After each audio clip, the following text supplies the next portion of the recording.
जब तक हिंदुस्तान आर्टिकल 370 को रीइंस्टेट नहीं करता तब तक हम इनसे कोई भी किसी भी किस्म के ताल्लुकात नहीं रखेंगे, फिर वो चाहे ट्रेड के हों, डिप्लोमेटिक रिलेशंस हों, पीपल टू पीपल कांटेक्ट हों। Arvind Saharan is a social and peace activist focused on India-Pakistan relations.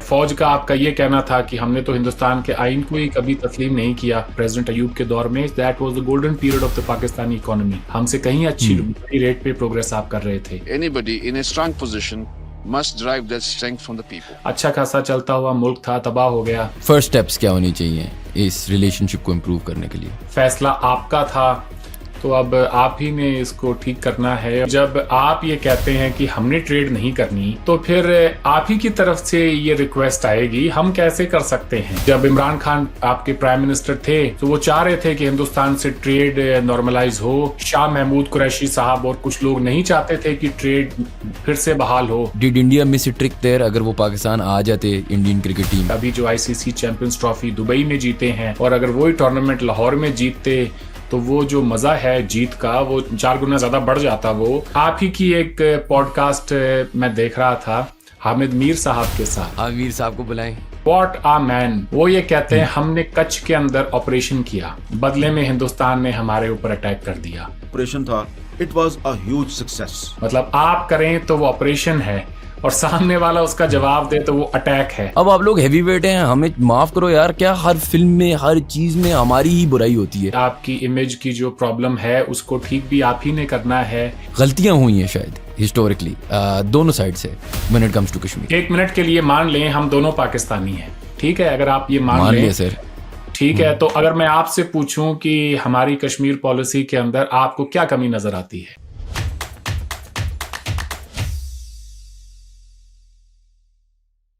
Assalamu alaikum everyone and welcome to another episode of How Does It Work, a podcast by Pro Pakistani. Very special guest today, all the way from New Zealand. Arvind Saharan is a social and peace activist और focus इनका India Pakistan की relationship पे है। तो पहली बात तो बहुत बहुत शुक्रिया सर, आपने हमें टाइम दिया। Thank you so much for inviting me Shayan साहब। अच्छा सर, पहले तो मैं इसी से शुरू करना चाह रहा था कि आपने एक बहुत इंटरेस्टिंग सॉर्ट ऑफ चीज़ पे काम कर रहे हैं, विच इज़ इंडिया पाकिस्तान की जो टर्बुलेंट सी रिलेशनशिप है।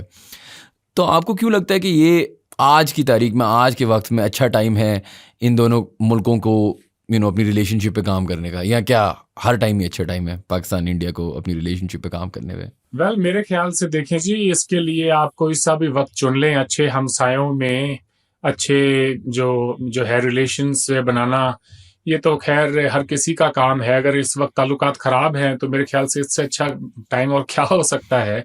अगर यही ताल्लुकात नॉर्मल होते तो लोग कहते भाई तुम कोई पागल हो या क्या हो, हमारे तो बड़े अच्छे रिलेशंस हैं, लोगों का आना जाना है, हमदोरफ्त हो रही है, ट्रेड भी हो रही है, हम आपस में स्पोर्टिंग टाइज भी हैं, कल्चरल टाइज भी हैं, एक दिन लाहौर में होते हैं, दूसरे दिन अमृतसर में होते हैं, तुम बात क्या कर रहे हो? लेकिन वैसा नहीं है। शायद इसीलिए ये ज़रूरत आन पड़ी है कि इस तरह के जो डायलॉग करने की और इस तरह के जो इश्यूज हैं उनके ऊपर काम करने की। तो मेरी तो कोशिश ही यही है कि हिंदुस्तान और पाकिस्तान के ताल्लुकात में कुछ नॉर्मलाइजेशन हो। हम एक दूसरे के साथ में, मैं ये नहीं कहता कि बाहों में बाहें डाल के घूम रहे हों, लेकिन कम से कम बैठ जाएं, उतना ही काफ़ी है। और अगर मैं आपसे स्टेप्स की बात करूं, क्या पाकिस्तान को करना चाहिए? फर्स्ट स्टेप्स क्या होनी चाहिए इस रिलेशनशिप को इम्प्रूव करने के लिए? वेल, सबसे पहला स्टेप तो पाकिस्तान को ये उठाना चाहिए कि 5 अगस्त 2019 के हिंदुस्तान के जो कश्मीर में इक़दाम था, उसके बाद उसके जो है जो भी उसके रेपरकशंस हैं वो हम सब ने देखे हैं। I guess it's a no brainer. Pakistan ने इंडियन हाई कमिश्नर को एक्सपेल किया था, पाकिस्तान ने ट्रेड बंद कर दी थी, पाकिस्तान ने दोनों मुल्कों के दरमियान जो हमारी ट्रेन चलती थी समझौता एक्सप्रेस, हमारे जो सदाए सरहद नाम की बस चलती थी, उसको बंद कर दिया। ट्रेड बंद है, तो पाकिस्तान को इंडियन हाई कमिश्नर को दोबारा रीअपॉइंट करने के लिए हिंदुस्तान को कोई दरखास्त भेजनी चाहिए। फैसला आपका था, तो अब आप ही ने इसको ठीक करना है। और अगर आपने इंडियन एक्सटर्नल अफेयर्स मिनिस्टर बात सुनी हो न्यूयॉर्क में कोई 1-1.5 महीने पहले, तो उन्होंने कहा कि हमने तो ट्रेड बंद नहीं की, ना ही हमने डिप्लोमेटिक रिलेशंस को डाउनग्रेड किया है। ये पाकिस्तान ने किया है, उनकी तरफ से हमें कोई प्रपोजल नहीं मिली है टू रीइंस्टेट द ट्रेड या फिर हाई कमिश्नर्स की रीअपॉइंटमेंट को लेके। सो आई गेस पाकिस्तान को एक दरखास्त डालनी चाहिए। और अगर मैं आपसे वही सवाल इंडिया के तरफ करूं, तो मिसाल के तौर पे अगर पाकिस्तान पहला कदम नहीं उठा सकता, क्या इंडिया इस सिचुएशन में पहला कदम खुद उठा सकती है या नहीं? वेल, होता ये है सर कि जब आप ये कहते हैं कि हमने ट्रेड नहीं करनी या हमने इनके हाई कमिश्नर को एक्सपेल करना है, तो फिर आप ही की तरफ से ये रिक्वेस्ट आएगी। हम कैसे कर सकते हैं?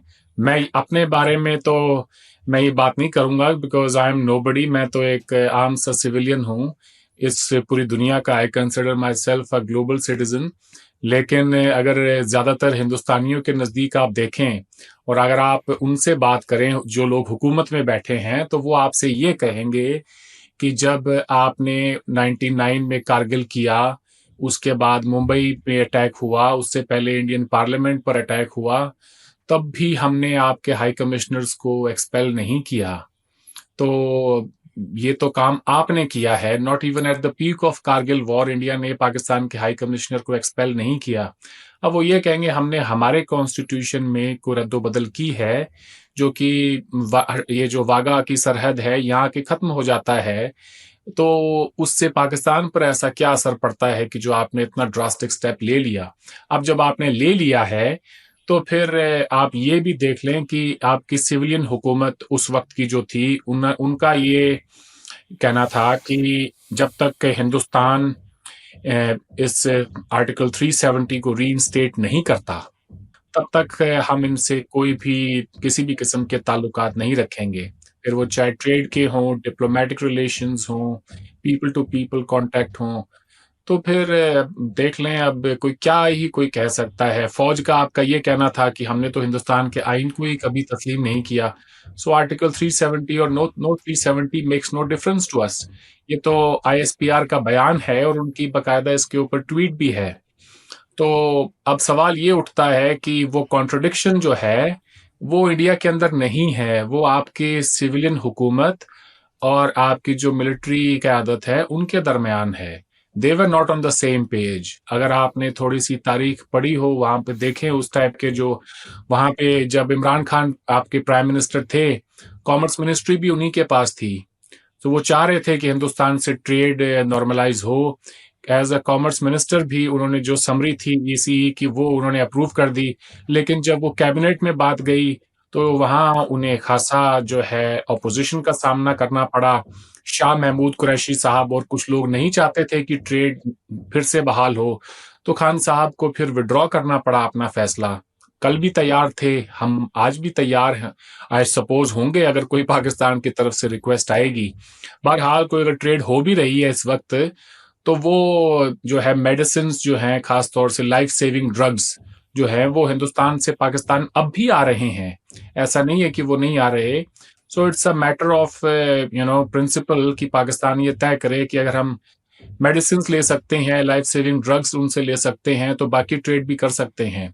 अब वही जो सब्जियां हैं दुबई के रास्ते होके और 5-6 गुनी कीमतों पे भी पाकिस्तान आ रही हैं, डायरेक्ट नहीं आ रही। इसके ऊपर पाकिस्तान के मेन स्ट्रीम अखबारों से लेके TV channels, you name it, हर जगह पर बहस हुई है। बिजनेस कम्युनिटीज ने कहा है कि वो एंड यूजर कौन से मुल्क का है जो इसकी जो कीमतें हैं जो अदा कर रहा है। Happens to be the ordinary Pakistanis जो इसकी कीमत चुका रहे हैं। मैं तो जब पाकिस्तान में था तो बहुत सारे लोगों से मेरी इसके मुतालिक बात हुई, and each and every person agreed कि जी हमें ये फैसला करना होगा। अब कोई इस तरह का प्रपोजल कोई आए तो फिर आगे बात हो। और अगर मैं आपसे पूछूं, आपने भी क्रिकेट या डिप्लोमेसी की बात की कि ऐसी चीज़ों से ये फ़ायदा होता है कि कभी कभार वो एटलीस्ट एक रिलेशनशिप वापस शुरू होती है। तो अभी एक चैम्पियंस ट्रॉफी हुई पाकिस्तान में, काफ़ी मशहूर बात थी कि ऑब्वियसली इंडिया नहीं आई, they went on to win it as well. आपको क्या लगता है कि did India miss a trick there? अगर वो पाकिस्तान आ जाते इंडियन क्रिकेट टीम, तो शायद एक रिलेशनशिप को एटलीस्ट एक परसेंटेज इंक्रीज ऑफ कॉन्वर्सेशन तो हो जाती कि जी चलो एक कदम बढ़ाया, हमने भी कदम बढ़ाया, उनको बुलाया।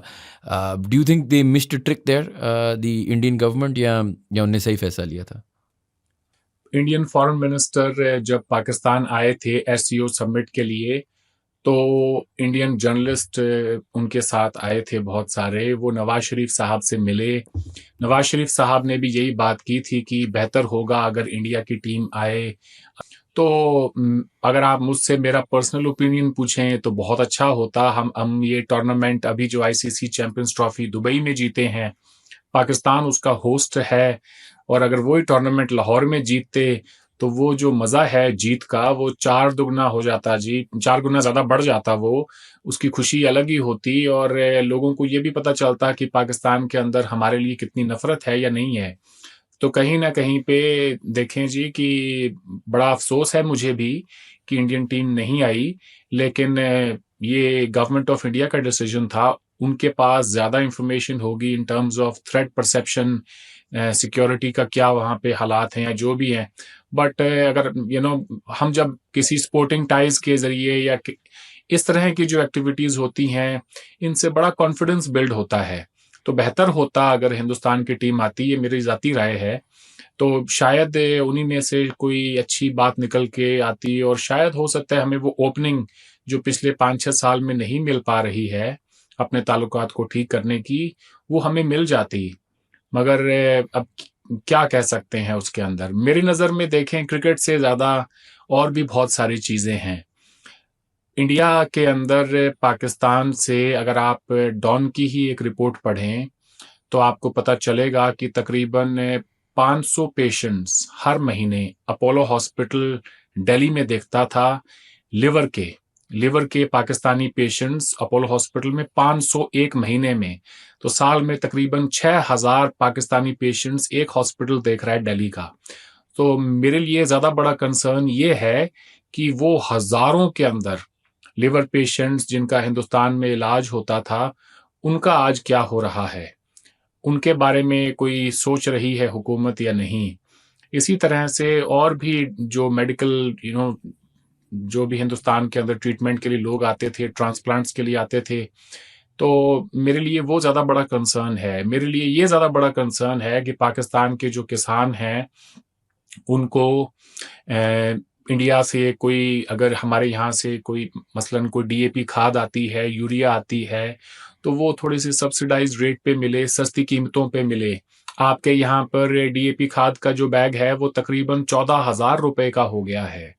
मैं आपको, आप शायद आप कभी जाके किसानों में बैठे नहीं, लेकिन आप जाएंगे तो आपको पता चलेगा। मुझसे तो किसानों ने भी पाकिस्तान में बहुत कुछ कहा, मुझे उनकी तकलीफ का एहसास है। वही बैग इंडिया के अंदर 1350 रुपए का है। सो कैन यू इमेजिन, 1350 रुपए का बैग बॉर्डर पार आपको मिल रहा हो और 14,000 रुपए का वो पाकिस्तान में मिल रहा हो। अब जरा सोचें उन किसानों के बारे में कि उन पर क्या बीतती होगी। वो कितना, अगर 2 या 3 बैग भी अगर वो 1 किले जमीन में डालते हैं तो उनकी कीमत कितनी हो जाती है, उनकी कॉस्ट कितनी हो जाती है उस फसल को तैयार करने में। And on top of that, वो गंदम की फसल की जब बुआई करेंगे तो उसके बाद उनका दिल ही रो रहा होगा कि इसमें हम कितनी खाद डालें। अब खाद नहीं डालेंगे तो फिर वो फसल नहीं होगी तैयार, और फसल तैयार हो भी गई तो उसकी कीमतें कितनी मिलेंगी। आप नोट करें कि सिर्फ वही एक खर्चा नहीं है, और भी बड़े खर्चे होते हैं किसानों के लिए। पाकिस्तान आज भी एक जो है एग्रेरियन सोसाइटी है, और लोगों का उसी से ही पेट भरता है, और पाकिस्तानी इकोनॉमी का एक बहुत बड़ा वो एक रोल है उसमें। सिमिलरली हिंदुस्तान के अंदर भी एक ज़री हमारी जो है इकोनॉमी है आज भी। तो मैं चाहूँगा कि ये ज़्यादा बड़े इश्यूज़ हैं जिनके ऊपर फोकस किया जाना चाहिए था। अब अगर एम्बेसडर होते, हाई कमिश्नर होते दोनों तरफ, तो फिर ये चीज़ें भी हो रही होती, ट्रेड भी हो रहा होता, पीपल टू पीपल कनेक्शन भी होता, लोग आ जा रहे होते, कल्चरल एक्सचेंज होता, एजुकेशनल एक्सचेंज होता।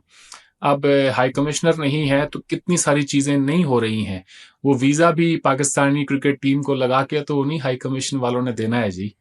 अब ज़रा सोचें कि मेरा तो बस चले तो मैं तो जी, मेरी तो कोशिश होगी कि लाहौर के अंदर कोई इंडिया कल्चरल सेंटर हो, दिल्ली में पाकिस्तानी कल्चरल सेंटर हो कोई, फिर धीरे धीरे दूसरे शहरों में भी हम लेकर जाएं। मगर वो as of now wishful thinking होगी। But to answer your question, मेरे ख्याल से क्रिकेट से ज़्यादा हमारे पास और बहुत बड़े बड़े इश्यूज हैं जिनकी तरफ अमूमन लोगों का ध्यान नहीं जाता। बिल्कुल सही कह रहे हैं। देखिए, इकोनॉमिक बेनिफिट ट्रेड का तो हम सबको पता है कि बहुत ज़्यादा है, लेकिन अब वो वाली भी सिचुएशंस आना शुरू हो गई है ना कि दोनों साइड्स अब इतना कह लें ना, वाटर अंडर द ब्रिज वाली जो बात होती है, इतना ज़्यादा हो गया है कि बहुत सारी कॉन्वर्सेशंस ऐसी भी हैं जिन पे डिस्प्यूट है, शायद पाकिस्तानी अवाम या इंडियन अवाम का नहीं, लेकिन मिसाल के तौर पे गवर्नमेंट टू गवर्नमेंट जो मसले मसाइल हैं। मिसाल मैं आपको देना चाह रहा हूँ, अब मुंबई अटैक्स हैं, अ, हुआ क्या था या क्या नहीं हुआ था, एक स्ट्रॉन्ग टर्निंग पॉइंट है पाकिस्तान इंडिया रिलेशनशिप्स के बीच में, जो बहुत सारे एक बिलीफ रही जाती है कि ऑब्वियसली पाकिस्तान में इसमें क्या हाथ था क्या नहीं था। सवाल ये है कि इन चीज़ों का मुंबई अटैक्स हो जाए, कारगिल हो जाए, अभी जो सिचुएशन 2018-19 में हुई थी उसकी सिचुएशन, इन सारी इंडिविजुअली तो there are a lot of problems, लेकिन कलेक्टिवली इनको क्या, आपके ओपिनियन में, आप एक स्पेशलाइज्ड हैं इन पीस नेगोशिएशंस, इनका राय क्या होता है? क्या हमें, मतलब क्या both governments have to come to the same page on these things, या ऐसा है कि बस अब जो हो गया वो हो गया, आगे चलो? नहीं, अगर आपको, मैं जितना आपका सवाल समझा हूं कि इन चीज़ों पे अगर मसलन इंडिया अक्यूज कर रहा है पाकिस्तान को और पाकिस्तान कह रहा है नहीं हमने नहीं किया, तो क्या उन्हें सेम पेज पर होने की ज़रूरत है, तभी कुछ आगे बेहतरी आ सकती है या नहीं आ सकती? ये सवाल है आपका? जी बिल्कुल। ओके, जी जी। देखें जी, ऐसा है कि हर मुल्क की अपनी एक पोजीशन होती है और हर मुल्क ये देखता है कि उस पोजीशन से हट के कोई नई लाइन लेने में हमारा कितना नुकसान है, दुनिया में हमें कैसे परसीव किया जाएगा। तो ज़्यादातर जो है हम यही देखते हैं कि हुकूमतें बचने की कोशिश करती हैं। वो ये कहती हैं जी हमने तो नहीं किया, लेकिन कहानी फिर कुछ और ही होती है। मसलन अगर आपने चूँकि बात की है मुंबई अटैक की, तो जियो न्यूज़ ने तो बाकायदा जाके और उस इंसान वो जिसने वो जो दहशतगर्द था अजमल कसाब, उसके घर में जाके उन्होंने इंटरव्यू किया, उसके वालिदैन का, उसके भाई-बहन का, सबका पूरा घर दिखाया और उसके बाद बहुत सारे जर्नलिस्ट वहाँ पहुँचे, वहाँ पे रिपोर्टिंग हुई। कुछ दिनों बाद में देखा वो खानदान का खानदान ही गायब हो गया था और लोग कह रहे थे नहीं तो हमने किया ही नहीं, ये कोई और लोग थे। तो कॉन्स्पिरेसी थ्योरीज़ फिर ना फ्लोट होनी शुरू हो जाती हैं। तो देखें, मेरा नहीं ख्याल कि एक वक्त तक तो हुकूमतें जो है ना वो उसको परसू करती हैं, उसके बाद में वो ये कहते हैं ठीक है आप अपनी इन्वेस्टिगेशन जारी रखें और हमने भी हमारे यहाँ पे जो कुछ भी सजाएं देनी है लोगों को जो कि मुलव्वस थे वो भी हमारे यहाँ पे दी गई थी। और भी दोनों मुल्कों के दरमियान इसके ऊपर जब कभी भी वो बैठते हैं तो बातें तो होती हैं कि जी मसलन आपने क्या किया है, लेकिन वो आगे बढ़ने की कोशिश करते हैं। लेकिन अगर बार बार अगर उस तरह के इंसिडेंट्स रिपीट होते रहें तो फिर हुकूमतों का एक दूसरे के ऊपर से एतमाद खत्म हो जाता है।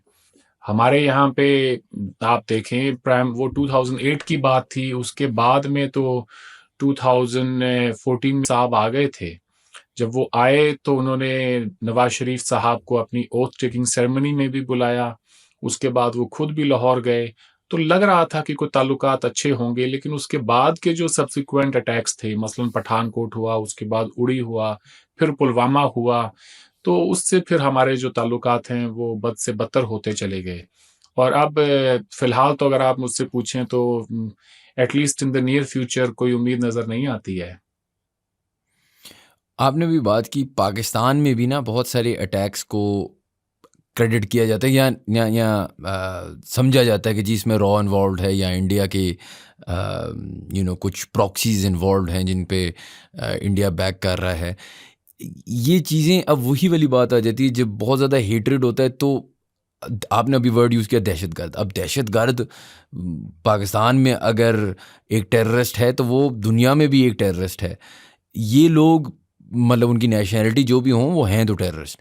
उसी तरीके से अगर हम अक्रॉस द बॉर्डर आए पाकिस्तान के अंदर, तो पाकिस्तान के अंदर अगर बहुत सारे मिसाल के तौर पे एग्जांपल्स हमारी पाक फौज या पाकिस्तान की गवर्नमेंट यूज़ करती है कि ये वाले लोग जी इंडियन बैक्ड हैं। अब जो मैं अवाम में हूँ, मुझे क्या पता कौन इंडियन बैक्ड है कौन नहीं है, कैसे आए हैं क्या है, बिकॉज उसी में वही वाली बातें आ जाती है ना कि it is very hard to understand the nuance. दोनों साइड्स पे हेट्रेड फैलाया जाता है। अगर हम मिसाल के तौर पे कभी इस पॉडकास्ट पे भी इंडिया पाकिस्तान की रिलेशनशिप्स की बात करते हैं तो बहुत ज़्यादा दोनों साइड से एक एंगर आना शुरू हो गया। इन चीज़ों में मुझे जो समझ नहीं आ रही वो ये है कि चलें, आपने अभी बात की ना कि 2014 2015 में भी वापस हमारी 2013 में सॉरी कॉन्वर्सेशन जारी रखी, लेकिन अब मिसाल के तौर पे जहाँ हम हैं, क्या आपको आउटसाइड मीडिएटर्स की हिस्टोरिकली पाकिस्तान इंडिया के बीच में America has played a role of mediator 71 में अगर आप देख लें या इवन वॉर ऑन टेरर के ज़माने में भी देख लें, तो there is always bin a mediation by the United states.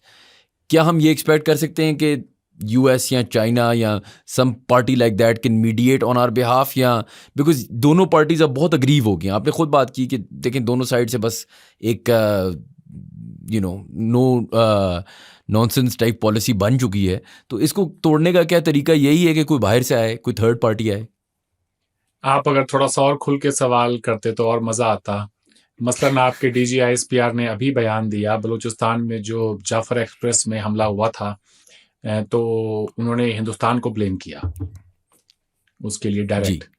तो बिल्कुल देखें, ऐसा है कि एक ज़माना था जब हिंदुस्तान जो है एक इतनी ज़्यादा बड़ी इकोनॉमी नहीं थी।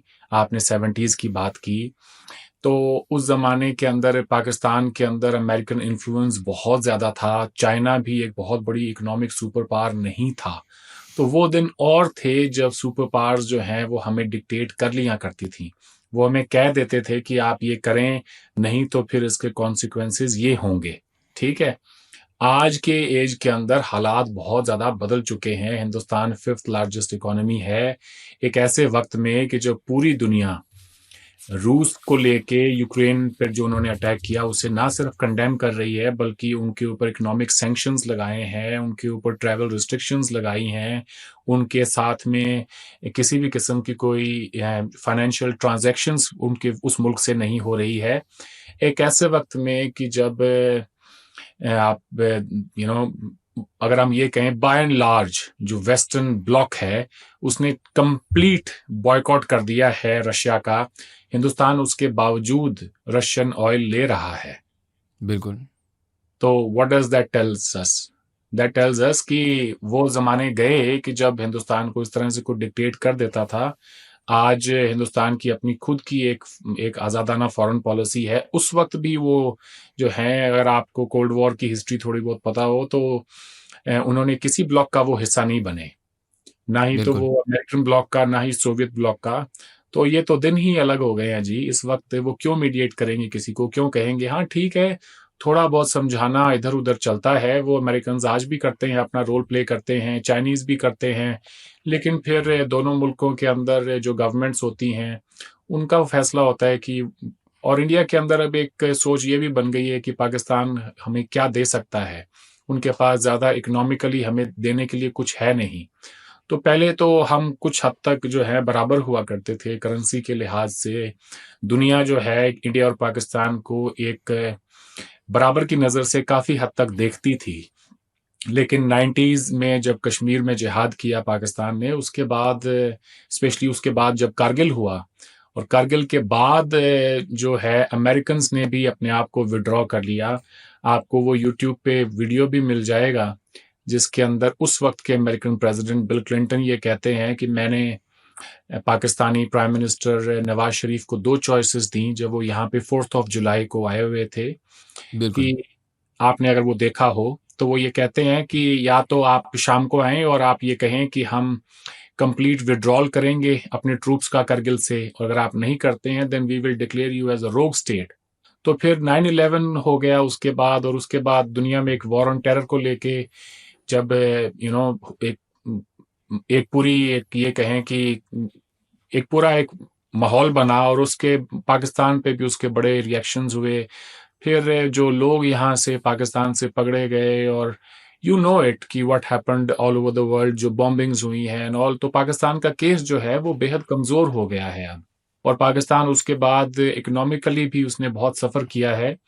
तो पाकिस्तान को तो वो ट्विस्ट कर सकते हैं टू अ सर्टेन डिग्री, लेकिन इंडिया को वो नहीं कर सकते। लेकिन जैसा मैंने कहा 70s में चाइना इतना बड़ा कोई एक उसका इंटरनेशनली रोल नहीं था, आज बहुत बड़ा रोल है।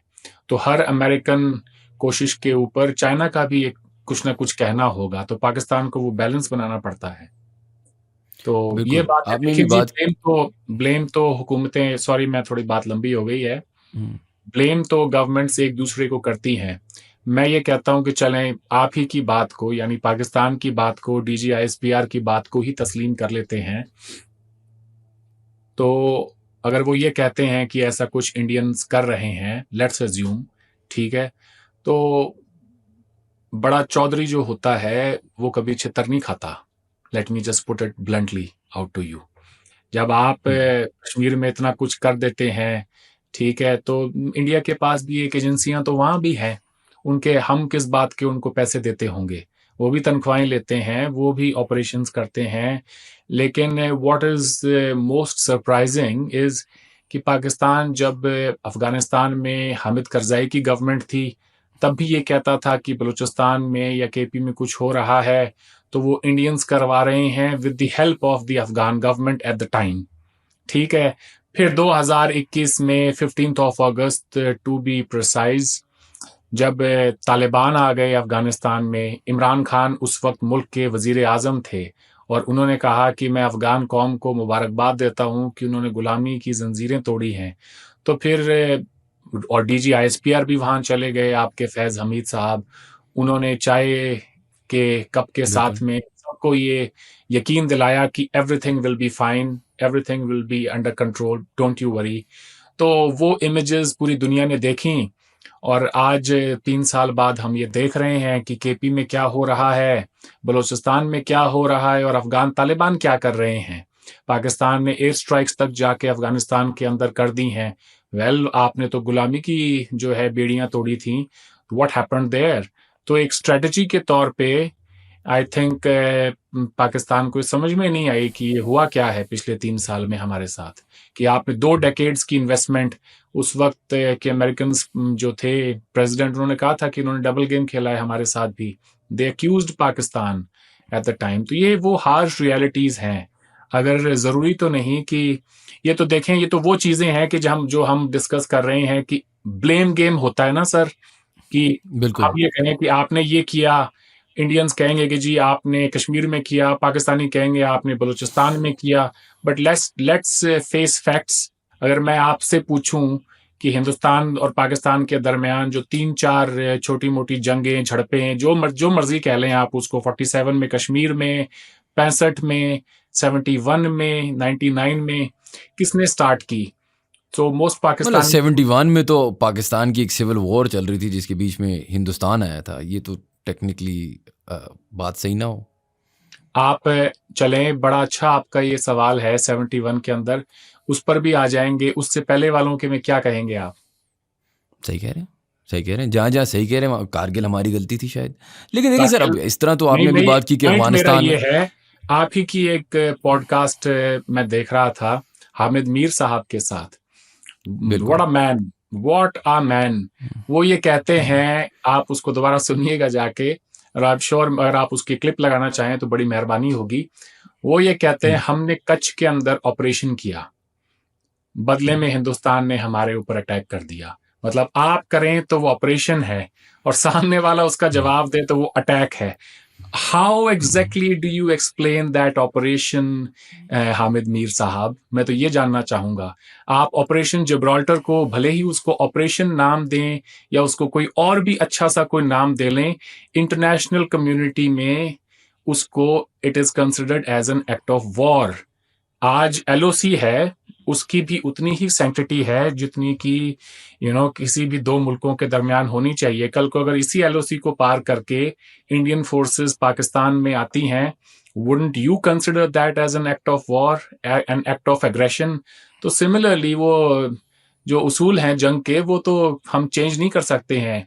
तो कच्छ में आपने किया वो ऑपरेशन है, और आपने कश्मीर में किया वो ऑपरेशन है। हिंदुस्तान जब करे उसका रिटेलिएशन 65 में या तो वो फिर वॉर हो जाता है। अच्छा, अब 71 की आप बात कर रहे थे। देखें सर, बात यह है कि जब आपके अपने मुल्क के अंदर हालात इस तरह के हों, इंडियन गवर्नमेंट ने तो उस वक्त की प्राइम मिनिस्टर ने तो नहीं कहा था भुट्टो साहब को कि भुट्टो साहब आप जो हैं इलेक्शंस जीतने के बाद भी जो है अवाम के सबसे बड़े उस वक्त ईस्ट और वेस्ट पाकिस्तान का जो मुंतखब नुमाइंदा है शेख मुजीब, उनको पावर ट्रांसफर ना करें, ये आपने नहीं किया, तो बंगालियों के अंदर एक रिजेंटमेंट पैदा हुई।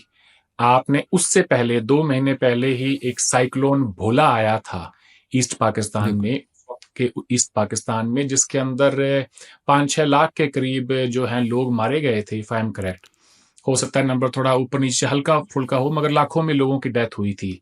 तो उसको भी मुआयना किया था ऊपर से याह्या खान ने, लेकिन उस तरह से रिलीफ नहीं दिया था लोगों को जो कि देना चाहिए था। आप अगर कुदरतुल्लाह शाहब की किताब शाहबनामा पढ़ें तो वो आके बताते हैं कि किस तरह से सारी जूट की प्रोडक्शन जो है वो ईस्ट पाकिस्तान में हो रही थी, और उसकी फैक्ट्रियां सारी जो वेस्ट पाकिस्तान में थी, जो इकोनॉमिक बेनिफिट्स थे वो सारे के सारे वेस्ट पाकिस्तान में लग रहे थे। इस्लामाबाद डेवलप हो रहा था एज अ कैपिटल। तो वो आता है और आके, और सर लेकिन ये सब तो डोमेस्टिक पॉलिसी है ना। मिसाल के तौर पे अगर मैं मेरे घर में पर्सन की बदबू आई, तो मैं कहना ये चाह रहा हूँ वो डोमेस्टिक पॉलिटिक्स ही होती हैं जो दूसरे मुल्कों को जवाज फराहम करती हैं। मेरी बात को समझें आप। बिल्कुल जब हिंदुस्तान को मौका तब मिला जब हमारे यहाँ पे लाखों की तादाद में रेफ्यूजीज आने लगे। पाकिस्तान ऑटोमेटिकली इस वॉर ऑन टेरर में अपने आप एक शरीक हो गया जब आपके यहाँ पे लाखों की तादाद में अफगान रेफ्यूजीज आने लगे। तो फिर यू बिल्कुल became sir. A party to the conflict, right? बिल्कुल है ना? तो बिल्कुल। वो हिंदुस्तान वैसे और बना। अब एक आपको मैं एक देखें, इसी के अंदर एक मिसाल और है। मुझे कुछ लोगों ने, मैं जब अभी पाकिस्तान में था तो उन्होंने कहा कि जी हम ये हिंदुस्तान पे हमला नहीं करते अगर वो हमारी एयर स्पेस बंद ना करते। तो बड़ा अच्छा पॉइंट है, लेकिन मैं जब उनसे ये कहता हूं कि इंडियन प्लेन गंगा जब हाईजैक हुआ और हाईजैक होके जब उसको लाहौर लेके जाया गया, तो भुट्टो साहब को क्या जरूरत थी कि वो आके और हाईजैकर्स का इस्तकबाल करें? He gave them a grand reception at the Lahore airport. जब उन्होंने वो किया तो what does that tells us? International community जो है वो उसको कैसे देखे? हिंदुस्तान को तो आपने मौका दे दिया कि वो आपकी एयर स्पेस बंद करे, तो कहते हैं कि हाँ वो भुट्टो साहब की गलती थी। तो मैंने कहा वेल, ये तो ठीक वैसे ही है कि कोई प्लेन हाईजैक करके और अमेरिका में ले जाए और अमेरिकन प्रेसिडेंट जो है दौड़ा दौड़ा जाए और कहे वेलकम बॉयज, वेलकम होम, क्या काम किया है तुमने, शाबाशी दे, पीठ थपथपाए। तो दुनिया उसको कैसे देखेगी? दुनिया उसको वैसे ही देखेगी जैसे उसको देखना चाहिए था। तो अगर वो कहते हैं वो, अच्छा, फिर उनका ये कहना था कि वो भी इंडिया की ने जो है वो खुद हाईजैक करवाया था। मैंने कहा again a very lame argument. अगर इंडिया ने भी वो खुद कराया था तब भी आपको नहीं जाना चाहिए था जाके, और उनको आपको चाहिए था कि जैसे ही वो प्लेन लैंड होता है आप पाकिस्तान की सिक्योरिटी फोर्सेस ना सिर्फ उसको चारों तरफ से घेरें, उन लोगों को पकड़े, ऑपरेशन करे, और फिर वहां से लोगों को सेफली वापस भेजे, और एक वाजे पैगाम दे कि this thing is not going to be acceptable. तो जब आप इतने मासूम बनते चले जाएंगे, इतना कुछ करते चले जाएंगे, तो फिर सामने वाले को मौका मिल जाता है। बिल्कुल सही है। लेकिन सर मैं जो समझना चाह रहा हूँ ना, मिसाल के तौर पे अब हिस्ट्री भी जो है ना, हिस्ट्री रीराइट होती रहती है। अनफॉर्चुनेट है लेकिन यही दुनिया है। मिसाल के तौर पे अपनी अभी अफगानी रेफ्यूजीज़ की बात की, हमारे पास आए 71 में, बंगाली आपके पास आए, आपने उस टाइम पे एक स्टेप लिया, हमने जो स्टेप लिया, आज हमारे अफगानी जो भाई थे उनसे शायद उस तरह ताल्लुकात नहीं है, आज आपके बंगाली जो भाई थे उनके आपके साथ शायद उस तरह ताल्लुकात नहीं रहे। ये तो ग्लोबल पॉलिटिक्स है, ये चीज़ें चेंज होती रहती हैं। लेकिन मैं जो समझना चाह रहा हूँ ना कि ये जो एक इतनी डिफ्यूज़ करने वाली सिचुएशन की बात होती है ना, मिसाल के तौर पे आपने थोड़ी देर पहले बात की कि आज का इंडिया बहुत बड़ा है, कोई शक नहीं है इसमें। इंडिया भी बहुत बड़ी इकोनॉमी है, बहुत बड़ा ग्लोबल लीडर है। लेकिन मुझे नहीं समझ आती ना, मिसाल के तौर पे मैं ये नहीं कह रहा कि गलतियां हमारी साइड पे नहीं है, बहुत सारी गलतियां हमारी साइड पे हैं।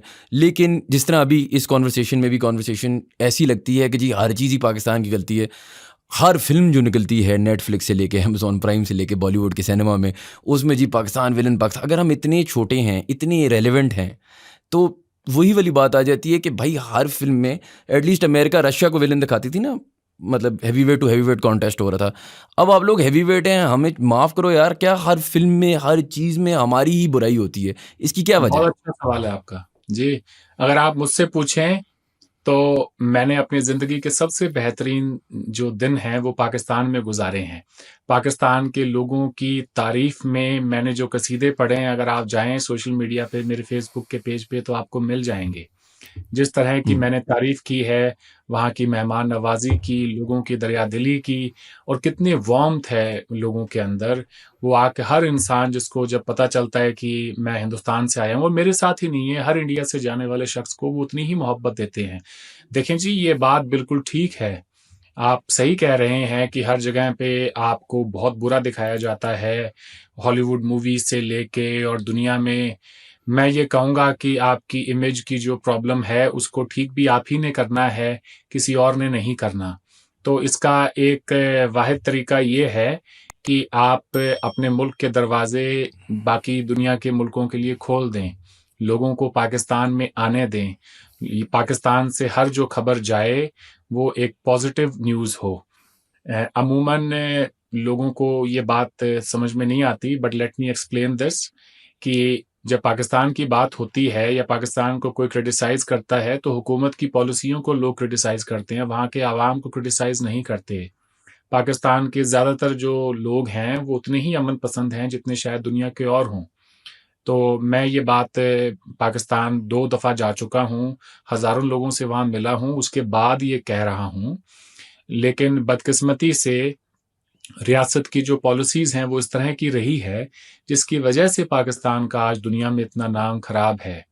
अब अगर आप थोड़ा-सा उस पे फ़ोकस करें, 4 सूबे हैं, लोगों को जो भी पॉलिटिकल स्पेस देनी है उनको वो दें, उनके जो भी ग्रीवियंसेस हैं, वो आप सुनें। और मैं ये हिंदुस्तान के बारे में भी उतना ही कहता हूँ, हर वो सूबा हमारे यहाँ पे 2-3 पिछले अगर आपने 2-3 सालों में खबरें सुनी हो, मणिपुर के अंदर भी बहुत सारी वायलेंस हुई, ब्लडशेड हुआ। बिल्कुल।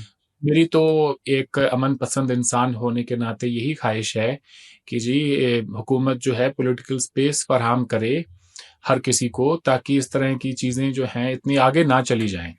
अब पाकिस्तान का पासपोर्ट जो है वो 4th वर्स्ट पासपोर्ट है दुनिया के अंदर, और उसका शुमार बाकी किन किन पासपोर्ट्स में होता है, अफगानिस्तान, सीरिया, इराक, सोमालिया। तो इसके लिए अगर कोई ये कहे कि जी हिंदुस्तान ज़िम्मेदार है, तो फिर तो आपको मुल्क के जो है नहीं, कायम लेकिन ये तो हम नहीं कह रहे, लेकिन आप अफ़गानिस्तान का आपने नाम लिया, अफ़गानिस्तान से तो आजकल अच्छी कॉन्वर्सेशंस चल रही हैं। पहली दफ़ा तालिबान के साथ कुछ उठना बैठना तो होना शुरू हुआ है ना इंडियन गवर्नमेंट का, तो पासपोर्ट से तो नहीं है हमारे मसले ना, आप हमारा नहीं, मैं पासपोर्ट ये नहीं, कह रहा हूँ हमारी ज्योग्राफी पासपोर्ट। देखें। हाँ, एक पासपोर्ट ही दरअसल ना एक मेरा तो ये मानना है साहब कि आपका जितना मजबूत आपका पासपोर्ट है, अब सिंगापुर को ले लें, दुनिया का नंबर 1 पासपोर्ट है, छोटा सा मुल्क है सिंगापुर, लेकिन वो बिल्कुल। पासपोर्ट क्या है, आपकी गुडविल है उस मुल्क की, कि आप दुनिया में जा रहे हैं कहीं पे, अपने पासपोर्ट को दिखाते हैं किसी इमिग्रेशन काउंटर पे, वो कहता है अच्छा यहाँ का शहरी है, आओ भाई, यू आर मोस्ट वेलकम। सो मैं ये नहीं कह रहा हूँ कि इंडिया भी उन टॉप लेकिन इस तरह तो सर, अगर मैं आपको मुल्कों मिसाल दूं, इंडिया का पासपोर्ट दुनिया का बेस्ट पासपोर्ट तो नहीं है। आपने खुद कहा मैं यही फिफ्थ कह रहा लार्जेस्ट हूँ ना, मैं इकोनॉमी यही है। कह रहा हूँ कि मेरा, अगर आपने बात सुनी हो, मैं ये कह रहा हूँ कि इंडिया का पासपोर्ट कोई टॉप का पासपोर्ट नहीं है। लेकिन वो बीच में कहीं ना कहीं पर आता है, 89, 90 या जो भी है। Point I am trying to make here is कि जिस दिन हिंदुस्तान के पासपोर्ट की रैंकिंग इराक, सोमालिया, अफगानिस्तान के साथ हो जाएगी, दुनिया भी हमें शक की नज़र से ही देखेगी। और उस दिन मैं भी बैठ के यही कह रहा हूँगा जो आप कह रहे हैं। मेरी बात समझ रहे हैं आप? ये हरगिज़ नहीं कह रहा कि हम कोई सिंगापुर के पासपोर्ट के साथ, इसलिए मैंने मिसाल इंडिया की नहीं दी, वरना मिसाल बनती भी नहीं इंडिया की। यहाँ पे हमारी बननी भी नहीं उतनी चाहिए, बिल्कुल पकड़ सही कह नहीं रहे है जितनी सिंगापुर की है या बाकी दूसरे मुल्कों की। छोटे-छोटे मुल्क हैं जी। मेरे कहने का मकसद ये है कि उनकी इतनी अच्छी गुडविल है दुनिया में, बिकॉज़ और वो ओवर द पीरियड उन्होंने जनरेट की है अपनी इकोनॉमी के ज़रिए, अपनी एजुकेशन, दुनिया के अंदर उनकी जो डीलिंग्स हैं, मुआमलात है बाकी मुल्कों के साथ में, तो वो टाइज़ उन्होंने एस्टैब्लिश की हैं। सिमिलरली पाकिस्तान भी अगर करेगा, तो मैं ये हरगिज़ नहीं कह रहा कि टॉप के पासपोर्ट में आ जाए, इंडिया के आस-पास ही हो, तो बहुत अच्छा हो जाएगा। दैट वुड मेक थिंग्स अ नहीं, लॉट देखें मोर। इंशाल्लाह वो तो आपकी बिल्कुल सही बात है, लेकिन उसका ऑनेस्टली इंडिया पाकिस्तान से रिलेशनशिप कम है और उसका दहशतगर्दी और जो वो मसले मसाइल हैं उससे ज़्यादा है। अगर आप देखें, अभी अफगानिस्तान से अगर हम कॉन्वर्सेशन की बात कर रहे हैं, इंडिया और अफगानिस्तान की हो रही है, मेरा यही सवाल है ना कि मिसाल के तौर पर एक बहुत ज़्यादा मैं इसी पे आना चाह रहा था और ये ज़रूरी है कॉन्वर्सेशन का हिस्सा होना, कि हमने इसको एक मुस्लिम हिंदू डिबेट बनाया हुआ है। ये एक मुस्लिम हिंदू डिबेट है क्योंकि बांग्लादेश भी तो मुस्लिम है, अफगानिस्तान भी तो मुस्लिम है, या ये एक जियोग्राफिकल कश्मीर हमारी हिस्ट्री पार्टीशन यहाँ से डिबेट है? क्योंकि मुझे नहीं लगता ये एक मुस्लिम हिंदू मसला है। क्या मैं आपको भी नहीं लगता है? समझता ये कोई हिंदू मुस्लिम डिबेट है, इट्स प्योरली जियोपॉलिटिकल। सही है। अगर मैं आपसे जियो पोलिटिकल की बात करूं तो मिसाल के तौर पे अब अगर हम इधर हैं इस सिचुएशन में, तो मैं अगर आपसे पूछूं कि आप एक पीस नेगोशिएटर, आप ना अपनी इंडिया हैट पहने ना आप अपनी पाकिस्तान हैट पहने, एज अ पीस नेगोशिएटर, मिसाल के तौर पे जो कश्मीर इशू है, ये वो ऐसा इशू है जो इट सीम्स एज इफ हमें एक कांस्टेंट 70 साल की मसले मसाइल में रहा है। क्या आपको लगता है क्या स्टेप्स लिए जा सकते हैं इसके बारे में, और क्या स्टेप्स लिए जा सकते, और क्या गलतियां हुई हैं शायद हिस्टोरिकली दोनों साइड से when it comes to Kashmir? Well, बड़ा अच्छा आपका सवाल है। मैं आपने कहा आप इंडियन हैट ना पहने। Let me address this issue as a Pakistani ambassador. मैंने पाकिस्तान में वादा किया था जब वहां से जाऊंगा तो आपका एम्बेसडर बन के जाऊंगा जी, ठीक है? तो आप बताएं कि हम ऐसा क्या करें, यानी कि हम पाकिस्तानी जो हैं हम क्या करें कि जिससे कि मसला कश्मीर पे हम कोई दुनिया से अपनी बात मनवा सके, उनको ये बावर करा सकें कि हिंदुस्तान का ये केस है, हमारा ये केस है। व्हाट डू यू थिंक कि हमें कहाँ कमी रह गई है हमारी अपनी फॉरेन पॉलिसी में? I am talking this as a Pakistani. आपको क्या लगता है? मैं पाकिस्तान का एम्बेसडर होता तो सर अभी इधर पॉडकास्ट नहीं वगैरह नहीं, मैं ना ये कर कह रहा रहा हूँ होता, इस मैं वक्त आपसे आप पूछ। एक मिनट के लिए मान लें हम दोनों पाकिस्तानी हैं, ठीक है? अगर आप ये मान मान लें, लिया सर। ठीक है, तो अगर मैं आपसे पूछूं कि हमारी कश्मीर पॉलिसी के अंदर आपको क्या कमी नजर आती है, फिर देखिए ना, मैं हिंदुस्तानियों को ये बता सकूंगा कि भाई ये हमारा कहना है, ठीक है? एक ऑर्डिनरी पाकिस्तानी इस मसले को इस तरह से देखता है। मेरे लिए जानना बड़ा जरूरी है शयान साहब कि आप मसला कश्मीर को कैसे देखते हैं। सर देखिए, मुझे मसले कश्मीर की अगर आप बात कर रहे हैं, मुझे जितना समझ आता है I just feel like it's a geo political issue. I do not think कि हम बात होती है जी पाकिस्तान में लेमैन टर्म्स में बात ये होती है कि जी पता नहीं पानी हमारा यहाँ से आता है, ये हमारा सोर्स है, वो है। देखिए मोर देन एनीथिंग एल्स ना, आई थिंक इट वाज जो पाकिस्तान में हमें समझ आती है कि it was a badly divided country when India was divided back in 1947. Okay, ठीक है। देखें सर, ऐसा है कि मैं अगर ये बात कहूं तो आप इसको इस तरह से ना लीजिएगा कि एक हिंदुस्तानी कह रहा है, ठीक है? आप सही। इसको इस तरह से लीजिएगा कि ये मेरा हमदर्द है, हमारा अच्छा सोचता है और फिर ये कह रहा है, ठीक है? सही। देखें, ऐसा है कि पाकिस्तान का जो ले दे के हर साल केस एक ही बनता है, जो वो कहते हैं कि जी यूएन की जो रेजोल्यूशंस हैं उनको इंटरनेशनल कम्युनिटी फुलफिल करे, यहाँ कोई रायशुमारी कराए और उसके बाद में फिर फैसला हो जाएगा कि कश्मीरी हिंदुस्तान के साथ रहना चाहते हैं या पाकिस्तान के साथ रहना चाहते हैं। यही बात वो गाए बगाए हर प्लेटफॉर्म पे कहते रहते हैं। Fact of the matter is कि यूएन के अंदर जब ये मामला गया तो यूनाइटेड नेशंस का अप्रैल 1948 का इस पे रेजोल्यूशन है 47। मैं ये पाकिस्तानियों से हाथ जोड़ के दरखास्त करूंगा कि आप सब के पास आज इंटरनेट का एक्सेस है, गूगल पे जाके आप सर्च कर सकते हैं, आर्टिफिशियल इंटेलिजेंस भी आ गई है भाई, एक सवाल पूछो और उसका जवाब आपको मिल जाएगा तफसीलन, ठीक है? It is that easy. तो ये जो, ठीक है, इतना आसान है इन चीजों को समझना। मामला बड़ा सीधा सा था कि 565 के करीब यहाँ प्रिंसली स्टेट्स थे, उन्होंने फैसला करना था वो हिंदुस्तान के साथ जाना चाहते हैं या पाकिस्तान के साथ। जम्मू कश्मीर के महाराजा ने ये फैसला किया नहीं था कि वो हिंदुस्तान के साथ जाना चाहते हैं या पाकिस्तान के साथ, लेकिन उन्होंने एक स्टैंड स्टिल अग्रीमेंट किया। किसके साथ किया? पाकिस्तान की हुकूमत के साथ किया कि जब तक हम ये फैसला नहीं कर लेते कि हमें किस तरफ जाना है, हमारे दरमियान जो है किसी भी किस्म की कोई भी अग्रेशन नहीं होगी, ट्रेड नॉर्मलाइज वैसा का वैसा रहेगा, टेलीफोन लाइंस रहेंगी, लोगों का आना जाना रहेगा, चलें जी, और हम पर कोई अटैक नहीं करेगा। तो जब ये महाराजा जम्मू कश्मीर ने ये ट्रीटी साइन की, स्टैंड स्टिल एग्रीमेंट पाकिस्तान के साथ, तो उसके बाद उसका वायलेशन भी पाकिस्तान की ही तरफ से हुआ। इनिशियली तो जिन्ना साहब से जब ये पूछा गया तो उन्होंने कहा नहीं, मुझे नहीं पता, मेरे नॉलेज में नहीं है कि उसमें पाकिस्तानी आर्मी के रेगुलर्स थे, ठीक है, जिन्होंने उसमें पार्टिसिपेट किया, वो जो सो बिल्कुल कॉल्ड बिल्कुल जो डिस्प्यूट होता ट्राइबल है। इन्वेजन हुआ कश्मीर में, ठीक है। तो उस ट्राइबल इन्वेजन के ऊपर रेडर्स इन कश्मीर नाम की जनरल अकबर की, मेजर जनरल अकबर की एक किताब है जो आपको मिल जाएगी, वो पाकिस्तानी आर्मी के ही थे। और उसके तमाम डिटेल्स अगर आप जाके पढ़ें तो आपको पता चलेगा कि असला भी पाकिस्तान से दिया गया, यहाँ से पैसा भी दिया गया, कोई तकरीबन 3 लाख रुपए तक जो कबायली थे उनको। और उसके बाद फिर कश्मीर में एक जंग भी शुरू हुई, कॉन्फ्लिक्ट यहाँ से शुरू हुआ। उसके बाद महाराजा जम्मू कश्मीर ने हिंदुस्तान की गवर्नमेंट से कहा कि आप हमें हेल्प करें, तो इंडियन गवर्नमेंट ने कहा कि हमारा कोई लीगल बेसिस ही नहीं है, आपको हेल्प हम क्यों करें, आप जाने और वो जाने। तो लीगल बेसिस माउंट बैटन उस वक्त गवर्नर जनरल थे इंडिया के, तो उन्होंने जब ये सारी बातें हुई तो उन्होंने कहा जी ठीक है, आप इंस्ट्रूमेंट ऑफ एक्सेशन साइन करें, जो बाकी 565 रियासतों ने इस बड़े सगीर का पाकिस्तान या इंडिया के साथ इल्हाक करते हुए क्या कहा है, एग्जैक्टली द सेम डॉक्यूमेंट उन्होंने साइन किया।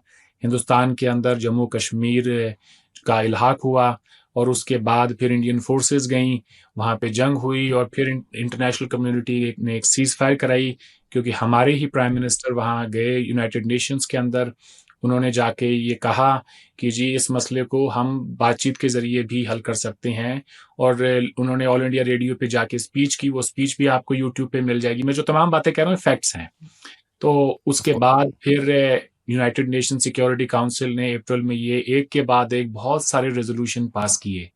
पहला जो रेजोल्यूशन था 47 अप्रैल 1948 में आया, उसमें ये कहा गया कि प्लेबिसाइट हो जाएगा, उसके लिए जो शराइत रखी गई कि पाकिस्तान को अपने तमाम फोर्सेस को, सिक्योरिटी फोर्सेस को विड्रॉ करना होगा, नॉन कश्मीरी पॉपुलेशन को बाहर निकालना होगा। इंडिया भी बल्क ऑफ द फोर्सेस निकालेगा, लेकिन कुछ फोर्सेस रखेगा लॉ एंड ऑर्डर को मेंटेन करने के लिए।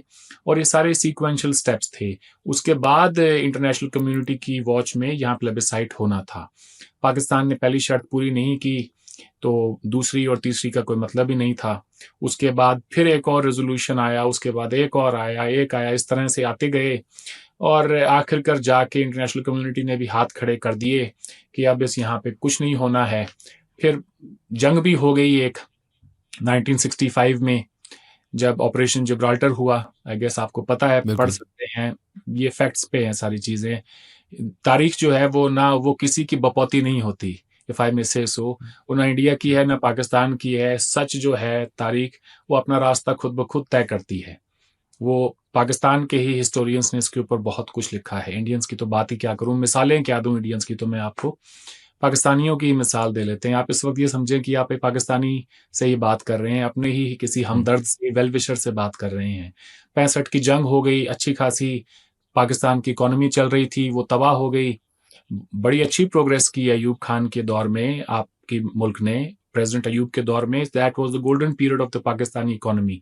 हमसे कहीं अच्छी बड़ी रेट पे प्रोग्रेस आप कर रहे थे। अच्छा खासा चलता हुआ मुल्क था, तबाह हो गया। और उसके बाद जाके और देख लें, भुट्टो साहब ने उन्हीं का किया धरा था। उन्होंने ही मिसलीड किया था प्रेसिडेंट अयूब खान को कि कश्मीरीज तो तैयार बैठे हैं, बस हमारे अंदर जाने की देर है। वो वहाँ अंदर गए, अंदर जाके और उन्होंने देखा कि यहाँ तो कोई नहीं तैयार खड़ा है। उन्होंने बाजार से राशन वाशन लिया, वो आने में ना, और वो सेर और पाव इनमें बात कर रहे थे, सामान खरीद रहे थे। तो कश्मीरियों ने कहा ये पता नहीं कौन लोग हैं यार, हमारे यहाँ मैट्रिक सिस्टम आ चुका था और अब तक शेर में और पाव में डील कर रहे थे। जब ये बातें हुई तो उन्होंने रिपोर्ट कर दिया उनको, ये बाहर से आए हुए हैं, और वैसे वो पकड़े गए और ऐसे जंग हुई। और जंग का रिजल्ट पता ही है, ताशकंद में जाके फिर मुआहदा हुआ।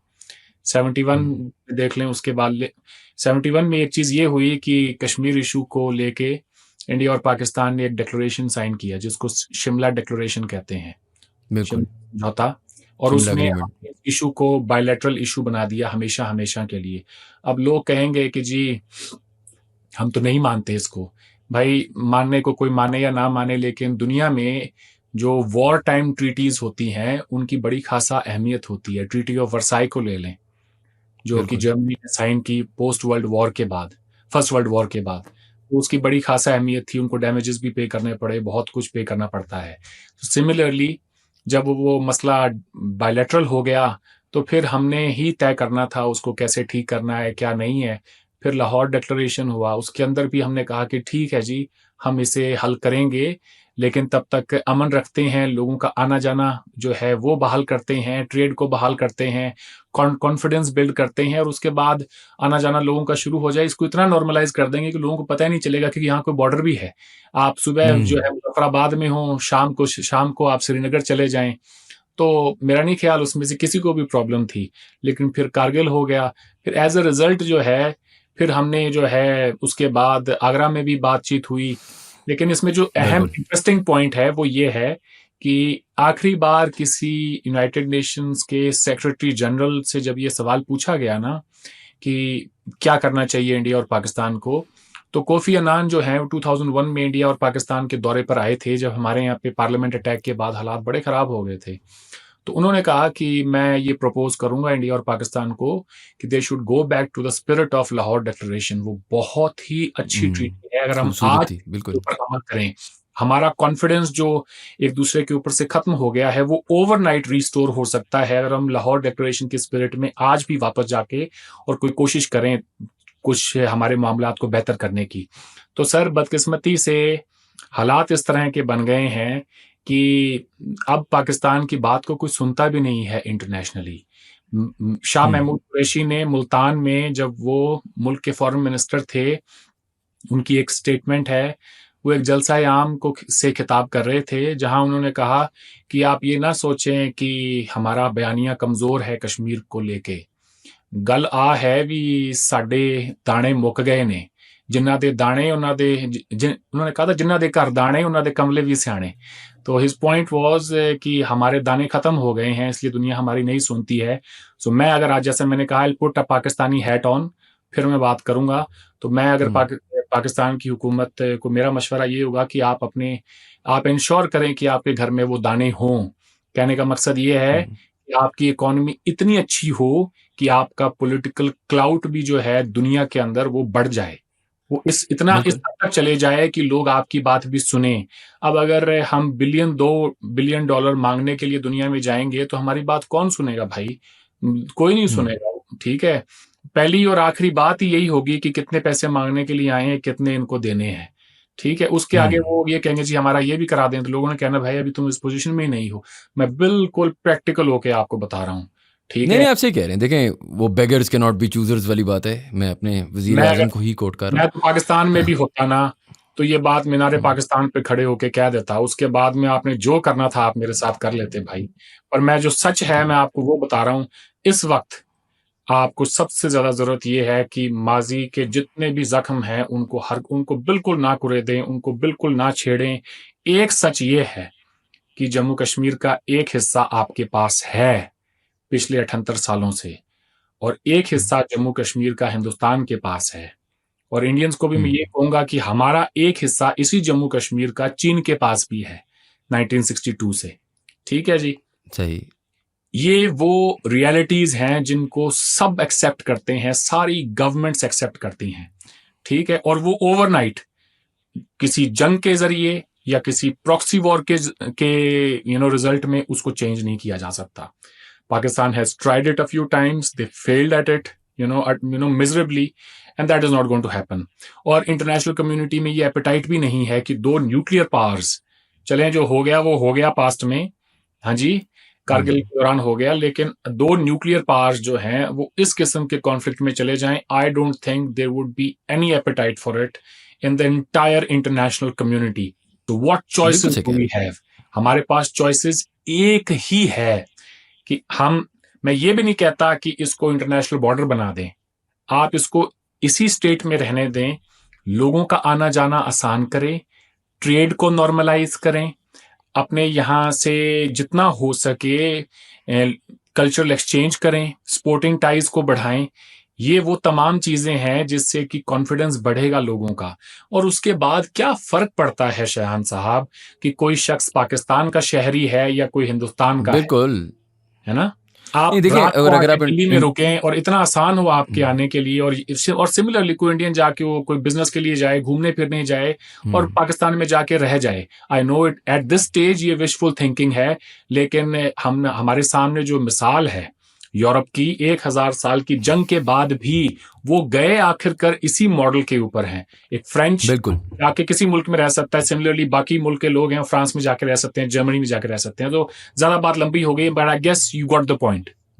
नहीं बिल्कुल सही कह रहे हैं। And you know I have been fortunate enough to go to India. मतलब इट इज़ वही वाली बात आ जाती है ना कि हमारे लिए इससे ज़्यादा बेहतर खूबसूरत चीज़ हो नहीं सकती। And I think that's one of the reasons कि ये कॉन्वर्सेशन भी और इस तरह की कॉन्वर्सेशन जितनी ज़्यादा हो सकती हों, because I think end of the day जब आप देखते हैं एक एक्सपैट पाकिस्तानी को या एक्सपैट इंडियन को, तो बाहर उनको, मैं भी जब फॉर मिसाल के तौर पे पाकिस्तान से बाहर रहता था तो मुझे फ़र्क नहीं महसूस होता था। एक इंडियन मेरे से बहुत सिमिलर है, मैं हमारी कल्चरल वैल्यूज़ एक जैसी हैं, हमारी इंटरेस्ट एक जैसी हैं, बहुत सारी चीज़ें ऐसी नहीं है कि डिफरेंट हैं, वो बस हमारा एक क्या एक नहीं है? अगर मैं आपसे ये पूछूं कि बताएं शयान साहब, हमारे दरमियान वो ऐसी कौन सी कदरें हैं जो कि मुश्तरक नहीं है? बिल्कुल एक्चुअली आप बिल्कुल सही कह रहे हैं। अच्छा, मैं आपसे एक सॉर्ट ऑफ आखिरी सवाल ही पूछूंगा नहीं, आप एंड आखिरी नहीं, आप देन 10 और दागे यार, दिल खोल के बात करें। मैं तो चाहता हूं कि पता है क्या है, आपके और हमारे जैसे लोग जो हैं वो नौजवान हैं इस मुल्क का। हाँ ठीक है, ये मुल्क आने वाले सालों के अंदर यहाँ पे लोगों ने रहना है, ठीक है। बदकिस्मती से इट इज सो सैड कि यहाँ पे मुल्क के बड़े बड़े दानिश्वर, बड़े बड़े जर्नलिस्ट आके बैठकर और बात करते हैं, जिनके कईयों के तो आधे से ज्यादा पांव कब्रों में लटके हैं, वो फिर भी सच नहीं बोल सकते, फिर भी झूठ बोल के जाते हैं। So sad. तो यार कभी तो कोई ऐसा वक्त आए जब लोग कहें यार दफा करो पास्ट को, आगे की तरफ देख लें हम थोड़ा, ठीक है। और इतना भी वो नहीं कह पाते। चलें हिस्ट्री को, आप ही के एयर मार्शल असगर खान साहब थे ना, इंडिया के तो नहीं थे, ठीक है जी। तो रिसालपुर में जो है उनके नाम से एकेडमी भी है मेरे ख्याल से, इफ आई एम करेक्ट। तो उन्होंने कहा इट ऑन रिकॉर्ड एक टेलीविजन इंटरव्यू में कि चारों जंगें हमने शुरू की हैं, हिंदुस्तान ने हमारे ऊपर कभी अटैक नहीं इसमें किया। ये गलत टू एन एक्सटेंट सच है। मतलब मैं वही वाली बात आपको कह रहा हूँ कि देखें, ये वही वाली बातें हैं कि कॉन्वर्सेशन हो, अंडरस्टैंडिंग हो, लेमैन में भी वो हेट्रेड तो जाए ना पहले। और इसी से जो मेरा अगला, बड़ा अच्छा आपने सवाल पूछा। देखें पता है क्या होता है, let me explain you this how it all works.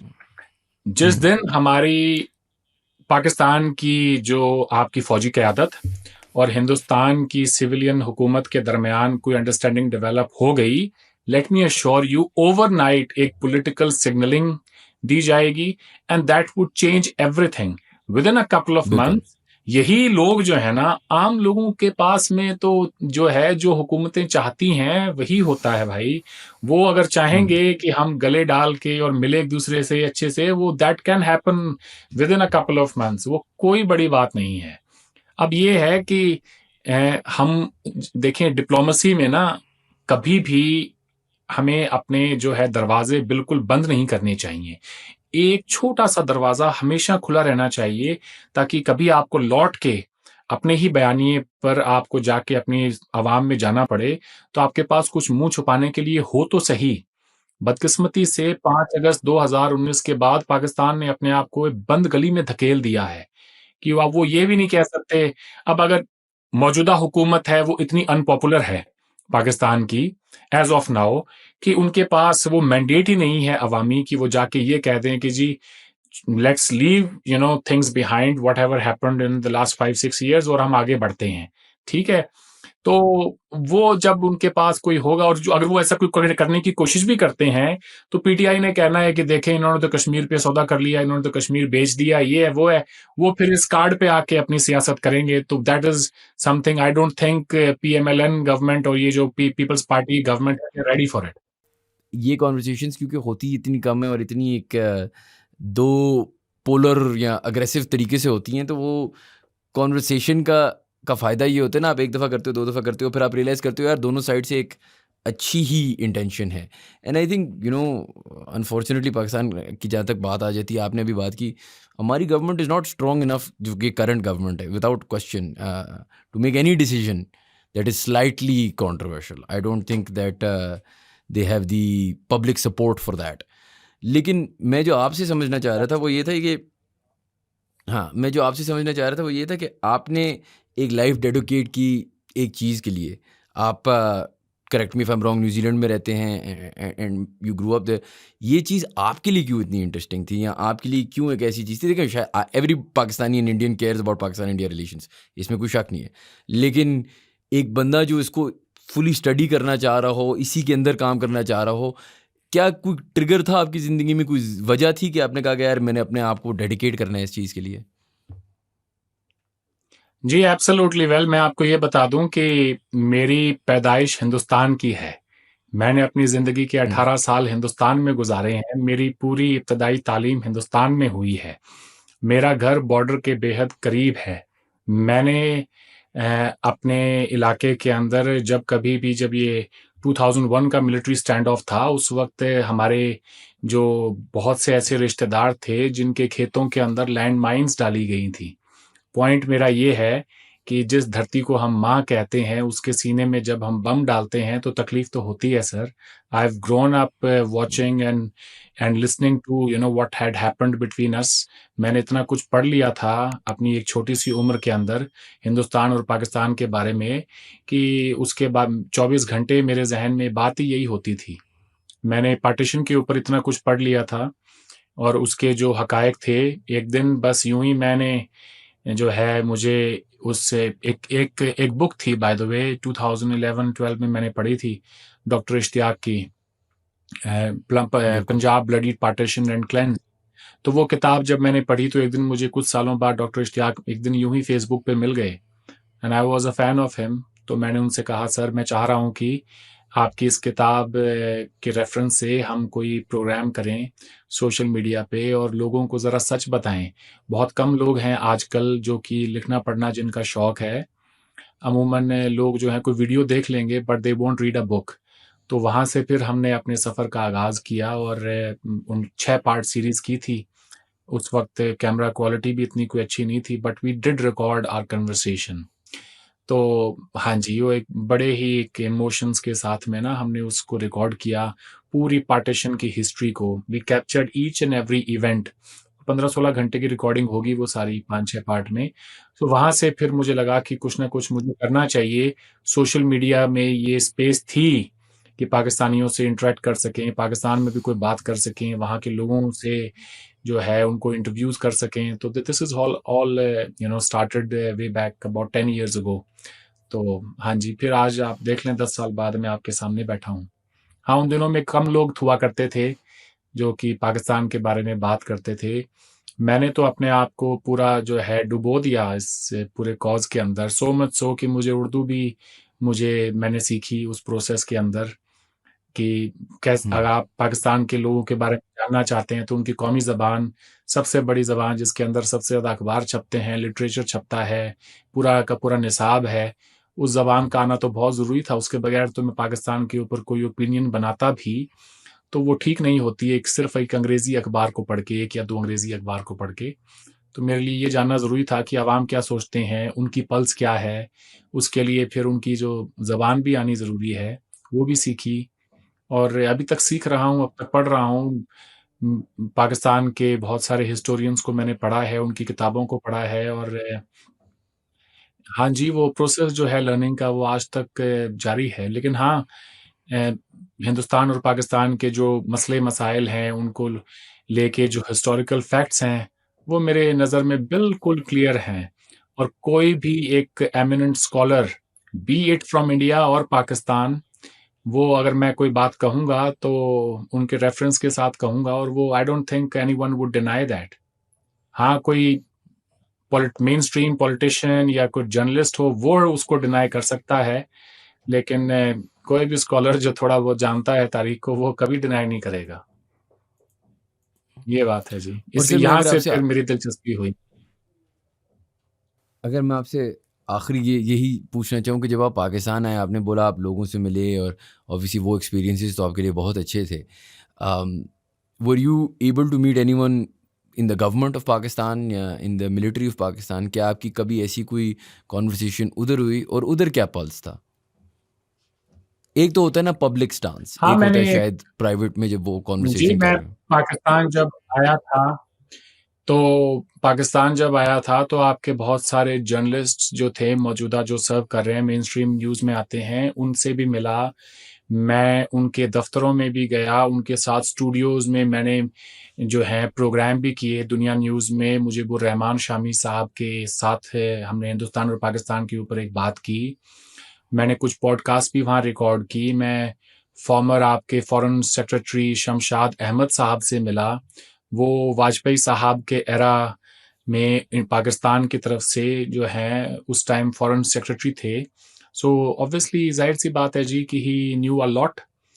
Khurshid Mahmud Kasuri साहब से मिला, जो कि पाकिस्तान के फॉरेन मिनिस्टर रहे थे जनरल मुशर्रफ के एरा के अंदर। और उनके अलावा भी बहुत सारे लोगों से मिला हूँ जी। मेरा बड़ा अच्छा इंटरेक्शन रहा है ओवर द इयर्स। मैंने बहुत सारे पाकिस्तानी जनरल्स को भी, DGISI फॉर्मर आपके रहे हैं, उनको भी इंटरव्यू किया है। So I am a well informed, well connected person on both sides. तो मेरा जो परसेप्शन है पाकिस्तान को लेके, वो एक एवरेज इंडियन का जो परसेप्शन होता है वो नहीं है। लेकिन हाँ, ये है कि पाकिस्तान में जाके और मैं जी किसी जाके जनरल से जाके मिलूं, आई डोंट थिंक वो मेरे लिए भी, शायद मैं थोड़ा सा ऑकवर्ड महसूस करूंगा और शायद वो भी थोड़ा सा ऑकवर्ड महसूस करेंगे कि यार ये हिंदुस्तानी आके और हमसे क्यों मिलना चाह रहा है। लेकिन हाँ, ऑनलाइन जो है वो मेरे प्रोग्राम्स में आते रहते हैं जब मैं उनको बुलाता हूँ। मैं नहीं चाहता था कि उनको किसी भी किस्म की ना ऑकवर्ड पोजीशन में डालूं। मेरे पास वॉइस नोट्स हैं बहुत सारे आपके, ग्रेड 22 के जो ऑफिसर्स रहे हैं, उन्होंने गिला शिकवा भी किया है कि अरविंद आप आए यहाँ पर और आके हमसे मिले नहीं, हम सख्त नाराज़ हैं आपसे। तो अब अगली दफ़ा जब कभी जाऊँगा तो इन लोगों से मिलूँगा। वैसे भी ज़्यादातर ये लोग रिटायर हो चुके हैं अब। तो जी, मैं ये कभी नहीं चाहूँगा कि किसी भी, कोई भी आपके मिलिट्री के सर्विंग ऑफिसर से जाके मैं मिलूं। आई don't think that would be seen in a good light unless I am part of a delegation और बहुत सारे लोग आए हों, उनके साथ आया हूं, फिर कोई अगर किसी से बात हो तो अलग बात है। काफ़ी लोगों को जानता हूं जी वहाँ पे, ओढ़ना बिछौना है मेरा उस मुल्क में, तो जाहिर सी बात है, तो फिर ताल्लुकात तो होते ही हैं। अच्छे लोग हैं सारे के सारे, वेल मीनिंग लोग हैं, सब चाहते हैं हिंदुस्तान के साथ अच्छे ताल्लुकात हों।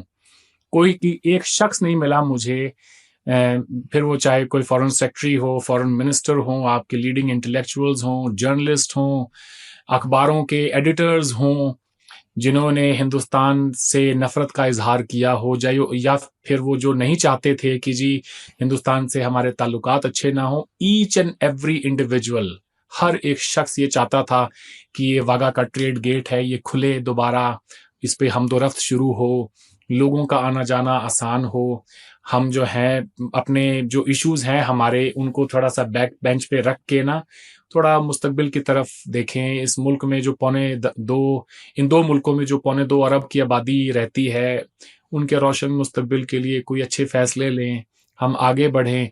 पाकिस्तान के अंदर मैंने बहुत ज़्यादा पॉजिटिविटी देखी है जी लोगों में इस बार, आई मस्ट एक्नॉलेज इट। हर एक शख्स जो है वो, उसने आके मुझसे यही बात कही है कि आपसे मिलके बहुत अच्छा लगा, और वो the fact that I am an Indian, यही बात शायद उनको अपील करती थी। मैं अब आप लोगों को शायद अजीब लगे, मैं और मकबूल जान साहब से भी मिला। अब आप ये देखें कि आपने मुझे ब्लैक होल में देखा तो वहाँ परवेज हूद भाई थे और अरशद महमूद साहब थे, और लेकिन ये है कि I cut across all the lines. मैं सबको इज्जत देता हूँ, उनके पॉइंट ऑफ व्यू की कदर करता हूँ, मुझे कुछ ना कुछ सीखने को मिलता है। अगर कोई नफरत भी कर रहा हो हमारे खिलाफ, कोई गजवा हिंद करना चाहता हो, तो उससे भी सीखने को मिलता है कि वो क्या करना चाहता है, कितना डैमेज कर सकते हैं हमें उस तरह की बात करके। तो मुझे तो अगर आप जाहिद हामिद से भी मिलाएं तो मैं आपको गारंटी दे सकता हूं कि 1 घंटे के अंदर मैं जाहिद हामिद को भी कायल कर दूंगा कि वो फिर नफरत का बयानिया छोड़ के, और हो सकता है कोई मुझसे बात करें। तो जी, मेरे पास कॉल आई और या मकबूल जान साहब की, उन्होंने कहा जी आप पाकिस्तान में हैं? मैंने कहा जी मैं हूँ यहाँ पे। तो कहने लगे जी मैं अभी तो मदीना में हूँ और सऊदी आया हुआ हूँ, आप कब तक हैं यहाँ पे? मैंने कहा जी मैंने 15th या 16th को चले जाना है। तो उन्होंने कहा जी मैं 15th की मॉर्निंग को पहुँच जाऊँगा, आपसे ज़रूर मिलना चाहूँगा। उस दिन, उस रोज़ फिर वो शाम को मेरे एजाज़ में एक दावत रखी गई थी मेयो गार्डन्स में, और वो भी जो है पाकिस्तान के CSS के जो ऑफिसर्स थे उन्होंने रखी थी। तो वहाँ औरिया मकबूल जान साहब भी आए और भी बहुत सारे लोग आए, प्रोफेसर हुमायूं एहसान आए, हनीफ गुल साहब जो कि पाकिस्तान रेलवेज़ के डेप्यूटी सुपरिटेंडेंट हैं, उन्होंने ऑर्गेनाइज़ किया था फंक्शन और बहुत अच्छा वक़्त बीता जी उनके साथ। हर शख्स ने यही पैगाम दिया कि बस अब बहुत हो गया है, हमें अपने ताल्लुकात ठीक कर लेने चाहिए।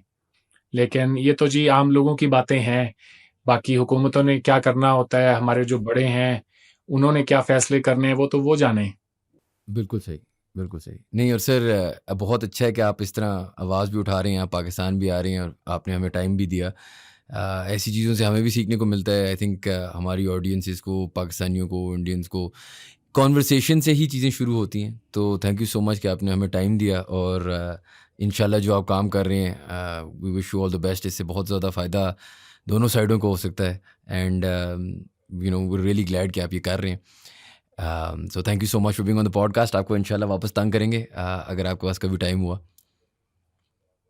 जी, टाइम ही टाइम है, कोई मसला नहीं है। एक अच्छे कॉज़ के लिए अगर आप जैसे अच्छे लोग जो हैं, वो जुड़े हुए हों और अगर इसी में से ही अगर कोई बेहतरी का रास्ता निकलता है, मैं हमेशा हाज़िर हूँ जी। आपने बुलाया इसके लिए आपका बहुत-बहुत शुक्रिया। जाने से पहले मैं पाकिस्तान के आवाम को मेरी तरफ से ढेर सारा प्यार, आपने जो मेरा ख़्याल रखा उसके लिए आपका तहे दिल से शुक्रिया। वापस आने के बाद मुझे बड़ी याद आती है जी आप लोगों की और कोशिश करूँगा कि बहुत जल्द आप सबसे मिलने आऊँ। Thank you so much. Thank you guys so much for watching. If you enjoyed our content, please do subscribe to our channel and we will see you for the next podcast.